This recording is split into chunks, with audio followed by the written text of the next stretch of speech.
সবাইকে বাংলা নববর্ষের শুভেচ্ছা। তো আজকে আমি চলে আসছি পয়লা বৈশাখের মেলা উপলক্ষে। ছোটোবেলায় যে জায়গাটাতে আমরা মেলা করতে আসতাম, এই রাস্তা ধরে আসলে আমরা হেঁটে এই মেলায় আসতাম। আজকেও আমি বাইক রেখে হেঁটে মেলার দিকে ঢুকছি সেই শৈশবের স্মৃতিটাকে স্মরণ করার জন্য। এটি গফরগাঁও উপজেলায় অবস্থিত পাঁচবাগ ইউনিয়নের গলাকাটা বাজার। এবং ছোটোবেলায় যখন মেলায় যাওয়ার জন্য বায়না ধরতাম, তখন বাড়ি থেকে ভয় দেখাতো যে গলা কাটা গেলে গলা কেটে রেখে দিবে। তারপরেও আমরা লুকিয়ে হেঁটে প্রায় 10-11 কিলোমিটার রাস্তা পাড়ি দিয়ে এখানে চলে আসতাম। তো আজকেও এসেছি, যদিও মেলাটা আগের মতো নেই। এখানে বিল্ডিং হয়ে গেছে, জায়গা খুবই ছোট এখন, এবং আগের মতো মানুষের আনাগোনাও নেই। এখানে গ্রামের মেলায় যেরকম থাকে সেরকম ঐতিহ্য এই জায়গায়ও এখনও রয়ে গেছে।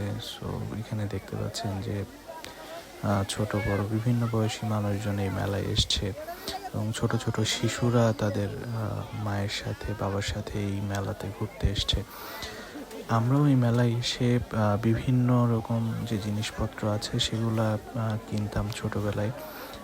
বাঁশি, তারপরে খেলনা পিস্তল, হ্যাঁ, ছোট ছোট গাড়ি, আর বোনদের জন্য এইসব মাটির জিনিসপত্র, হাঁড়ি পাতিল, খেলনাগুলো কিনে নিয়ে যেতাম। এগুলো দিয়ে আমরা চড়ুইভাতি টাইপের জিনিসগুলা নিজেরা করে আনন্দ করতাম আর কি। সো সেই জিনিসগুলোও এখানে এসে দেখতে পাচ্ছি, যদিও মাটির শিল্প এখন অনেকটাই হারিয়ে যাচ্ছে।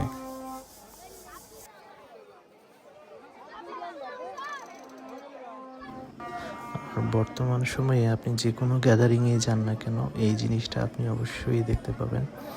এই পাঞ্চিং মেশিন বা বক্সিং মেশিন সেটা এখানেও ছিল।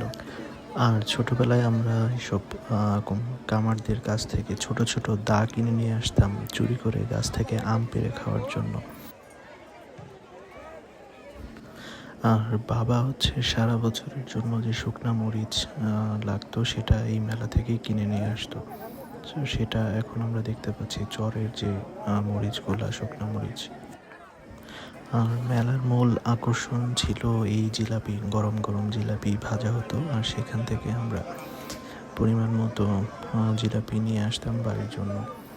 সো আরেকটা মজার জিনিস হচ্ছে যে গুড়ের জিলাপি বা লাল চিনির যে জিলাপি, লাল জিলাপি যেটাকে বলে, সেটা শুধুমাত্র এই মেলার সময়ই পাওয়া যেত।